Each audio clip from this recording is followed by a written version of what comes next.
ഇന്ന് ഞാൻ ചേന കൊണ്ട് ഒരു പുതിയ കറി ഉണ്ടാക്കാനായിട്ട് പോവുകയാണേ.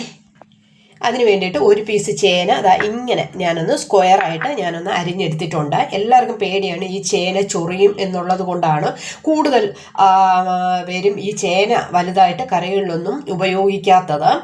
അതുകൊണ്ട് ഒരു കാര്യം ചെയ്യണം. നിങ്ങൾ ആദ്യം ചെയ്യേണ്ടതെന്ന് പറഞ്ഞാൽ ചേന ഇങ്ങനെ അരിഞ്ഞിട്ട് ഒന്ന് തിളപ്പിച്ച് ഊറ്റി എടുത്തു കഴിഞ്ഞാൽ ഈ ചേനയിൽ നിന്നുള്ള ഈ ചൊറിച്ചിൽ, ചിലർക്കൊക്കെ കയ്യിലിങ്ങനെ ചൊറിച്ചിലുണ്ടാവാം. അതുകൊണ്ട് പേടിച്ചയ്യോ കൈ ചൊറിയുന്നത് പോലെ ഇനി നമ്മൾ കഴിച്ചാലും ചൊറിയുമോ എന്നുള്ളൊരു പേടി കൊണ്ടാണ് ആൾക്കാർ ഈ ചേന ഇങ്ങനെ കാണുന്നത്. ഒന്നും പേടിക്കേണ്ട ആവശ്യമില്ല.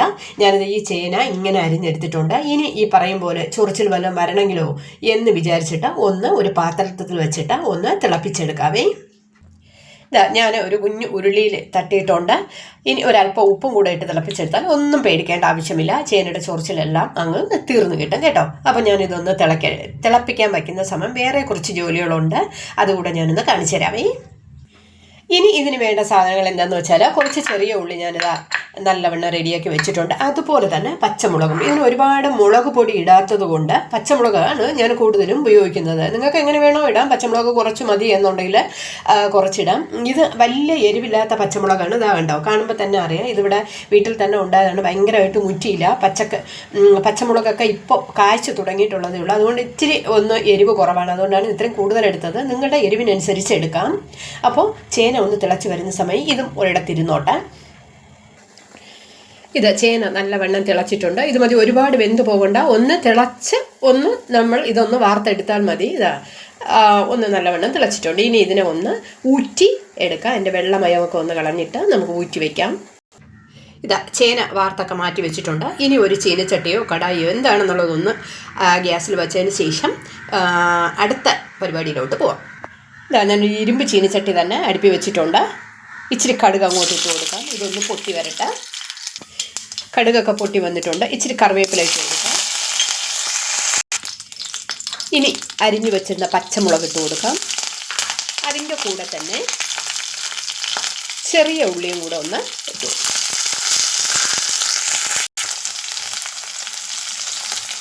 ഒരല്പം ഉപ്പ് കൂടെ ഇട്ട് കൊടുക്കാം.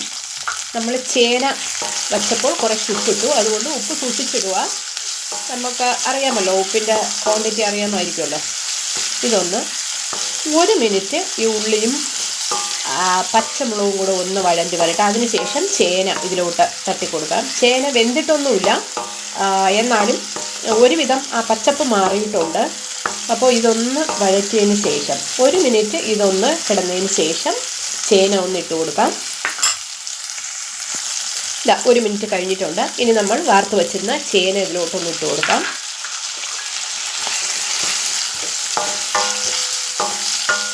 ഇതൊന്ന് നല്ലവണ്ണം റെഡിയായി വരട്ടെ. ഈ വെളിച്ചെണ്ണയിൽ കിടന്ന് ഉള്ളിയും മുളകും ഈ ചേന എല്ലാം നല്ലവണ്ണം ഒന്ന് വെന്ത് വരണം. ഇത് നല്ല അത്യാവശ്യം ക്വാണ്ടിറ്റി ഉണ്ട് കേട്ടോ. ഒരു 3, 4, 5 പേർക്ക് കൊടുക്കാനുള്ള കറി ഇതിൽ കിട്ടും. പെട്ടെന്ന് നമുക്ക് ഉണ്ടാക്കിയെടുക്കാവുന്നതാണ്. വലിയ ചിലവൊന്നും ഇല്ലാത്തതാണ്. പക്ഷെ ഭയങ്കര ടേസ്റ്റും ഭയങ്കര ഗുണവുമാണ്. ഇത് ഈ കറി വച്ച് കഴിച്ചാലും അങ്ങനെ തന്നെ കുട്ടികൾക്കെല്ലാം ഇഷ്ടപ്പെടും. അപ്പോൾ ഇതൊന്ന് നല്ലവണ്ണം ഒന്ന് ഫ്രൈ ആയിട്ട് ഒരു 2 മിനിറ്റ് ഒന്ന് അടച്ചിടാം. അതൊക്കെ വെന്ത് റെഡിയായി വരുന്ന സമയം ഞാനൊരു 1/2 ഗ്ലാസ് വെള്ളത്തിൽ കുറച്ച് പുളി ഒന്ന് പിഴിഞ്ഞെടുക്കാനായിട്ട്, പുളിയുടെ ചാറ് എടുക്കുന്നതിന് വേണ്ടിയിട്ട് ഒന്ന് പിഴിഞ്ഞ് വേണം എടുക്കാൻ. പുളിയോടെ ഇടരുത്. ഇതിൻ്റെ കൊത്തെല്ലാം നല്ലവണ്ണം പിഴിഞ്ഞ് കളഞ്ഞതിന് ശേഷം പുളിയുടെ ജ്യൂസ് ഒന്ന് എടുത്ത് വയ്ക്കാൻ വേണ്ടിയിട്ട് ഞാൻ 1/2 ഗ്ലാസ് വെള്ളത്തിൽ ഇത്തിരി പുളി പിഴിയാനായിട്ട് വെച്ചിട്ടുണ്ട്. ഇതൊന്ന് റെഡിയാക്കി എടുക്കാം. ഇനി നമ്മുടെ ചേനയൊക്കെ എന്തായി എന്നുള്ളത് നോക്കാം. 2-3 പ്രാവശ്യം ഞാൻ ഇത് തുറന്നൊന്ന് ഇളക്കിയിട്ടിട്ടുണ്ട്. അടിയിലൊന്നും പിടിക്കത്തില്ല. കൂടുതൽ ഇരുമ്പ് ചട്ടി ആയതുകൊണ്ട് ഒട്ടുമേ അടിയിൽ പിടിക്കത്തില്ല. അത് ഉള്ളിയൊക്കെ ഏകദേശം വെന്ത് വന്നിട്ടുണ്ട്. ചേനയൊക്കെ വെന്ത് വന്നിട്ടുണ്ട്.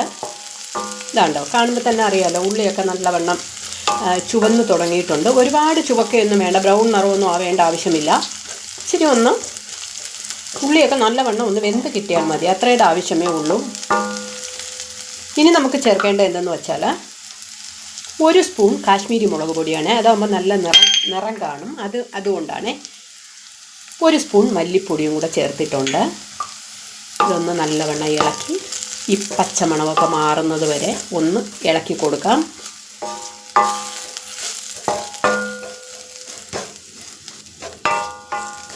പച്ചമണമൊക്കെ ഒന്ന് മാറി വരട്ടെ.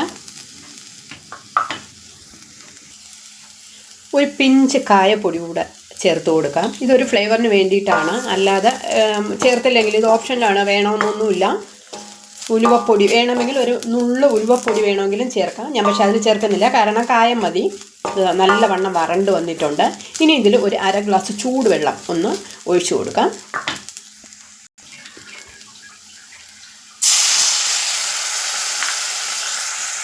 ഒന്ന് നല്ലവണ്ണം ഒന്ന് തിളച്ച് വരട്ടെ.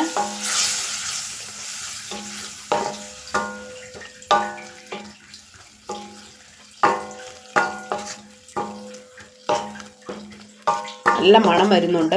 ചേന ഒരു പ്രത്യേക മണമാണ് കേട്ടോ. ഇത് തിളച്ച് വരുമ്പോൾ ചേനയും ഉള്ളിയും ഒക്കെ കൊണ്ടിട്ട് ഒരു നല്ലൊരു മണം വരുന്നുണ്ട്. ഇതൊന്ന് നല്ലവണ്ണം വറ്റി വരട്ടെ. ഇതാ വെള്ളമൊക്കെ വറ്റി വന്നിട്ടുണ്ട്. ഇനി നമുക്ക് ചെയ്യേണ്ടത് ഈ പിഴിഞ്ഞ് വെച്ചിരുന്ന പുളി ഒന്ന് ഇതിലോട്ടൊന്ന് ഒഴിച്ചു കൊടുക്കാം. ഇതൊന്ന് നല്ലവണ്ണം തിളക്കട്ടെ. ഇതാ ചേനയൊക്കെ ഒരുപാട് വെന്ത് പോവാതെ ഇങ്ങനെ തന്നെ കിടക്കണം. ചേന കണ്ടോ, ഇങ്ങനെ തന്നെ കിടക്കണം. വെന്ത് പോയാൽ കൊള്ളില്ല. ചേന ഇങ്ങനെ കടിച്ച് തിന്നാൻ കണക്കാക്കി കിടക്കണം, എങ്കിൽ മാത്രമേ ഈ കറിക്ക് ഒരു ടേസ്റ്റ് വരത്തുള്ളൂ. വെന്ത് പോയാൽ എരിശ്ശേരി പോലെ ആയി പോവും, അതിന് രുചി കുറവായിരിക്കും. അതുകൊണ്ടാണ് ചേന നമ്മൾ ആദ്യം അവിക്കുമ്പോൾ ചെറുതായിട്ടൊന്ന് ജസ്റ്റ് ഒന്ന് തിളച്ചാൽ മതി എന്ന് പറയുന്നത്. ഒരുപാട് തിളച്ച് പോയാൽ ചേന വെന്ത് പോവും, വെന്ത് ചേർന്ന് പോയാൽ കൊള്ളൂല. ഇതൊന്ന് നല്ലവണ്ണം തിളച്ച് വരട്ടെ. ഇതങ്ങനെ നമ്മുടെ ചേനക്കറി നല്ലവണ്ണം റെഡി ആയിട്ടുണ്ട്. ഇനി ഇതൊരു പാത്രത്തിലോട്ട് മാറ്റാം. ഇനി കിടന്നാൽ ഇത് ഭയങ്കരമായിട്ട് അങ്ങ് വറ്റിപ്പോവും, അതിൻ്റെ ആവശ്യമില്ല. നമുക്ക് ചപ്പാത്തിക്കോ പൂരിക്കോ ചോറിനോ ഒക്കെ ഇച്ചിരി ഒരു ഗ്രേവിയോട് കൂടി വേണമെന്നുണ്ടെങ്കിൽ ഇങ്ങനെ ചെയ്യും. ഇതിൻ്റെ കൂടെ വേണമെങ്കിൽ ഒരല്പം സോസ് കൂടെ വേണമെങ്കിൽ ഒഴിക്കാം, കുഴപ്പമില്ല. ചെറിയ പക്ഷേ ഇതിന് ആവശ്യത്തിന് പുളിപ്പൊക്കെ ഉണ്ട്. സോസ് ഒഴിച്ചാൽ കുറച്ചുകൂടെ കട്ടിയാവും, തിക്കാവും. ഞാനിപ്പോൾ അതൊന്നും ഒഴിക്കുന്നില്ല, അത് ഓപ്ഷനിലാണ്. സോസൊക്കെ ഓപ്ഷനിലാണ്, വേണമെങ്കിൽ ഒഴിച്ചാൽ മതി. ഇതൊന്ന് പാത്രത്തിലോട്ടൊന്ന് മാറ്റട്ടെ. ഇതാ അങ്ങനെ നമ്മുടെ ചേന പുളിങ്കറി നല്ലവണ്ണം റെഡി ആയിട്ടുണ്ട്. ഇതാ കണ്ടോ, ചപ്പാത്തിയുടെ കൂടെയോ പൂരിയുടെ കൂടെയോ ചോറിൻ്റെ കൂടെയോ ഇത് മാത്രം മതി കറിയായിട്ട്. വേറെ ഇതിൽ വലിയ സാധനങ്ങളൊന്നും ചേർക്കുന്നില്ല, എല്ലാ വൈറ്റമിൻസ് ഉള്ള സാധനങ്ങൾ തന്നെയാണ്. അപ്പോൾ നിങ്ങളും ഇനി ചേന കാണുമ്പോൾ കളയാതെ ഇങ്ങനെ ഒരു കറി വെച്ച് നമുക്ക് യൂസ് ചെയ്യാം. ഇതാ കണ്ടോ, നല്ല മണവും നല്ല ടേസ്റ്റുമാണ്. ഇതാ ഗ്രേവി വേണമെന്നുണ്ടെങ്കിൽ നിങ്ങൾക്ക് ഒന്നുകിൽ കുറച്ചുകൂടെ വെള്ളം ഒഴിക്കാം, വേണമെങ്കിൽ സോസ് ഒഴിക്കാം. പിന്നെ വേണമെങ്കിൽ തേങ്ങ ഒരല്പം ചിരകിയിട്ട് അതിൻ്റെ പാല് വേണമെങ്കിൽ ഒഴിക്കാം. ഇതൊന്നും ഒഴിച്ചില്ലെങ്കിലും ഇതാണ് ഏറ്റവും ടേസ്റ്റ്. ഇങ്ങനെ കഴിക്കുന്നതാണ് ഏറ്റവും ടേസ്റ്റ് കേട്ടോ. അപ്പം നിങ്ങളും ഇങ്ങനെ ഒന്ന് ട്രൈ ചെയ്യുക. Okay, by.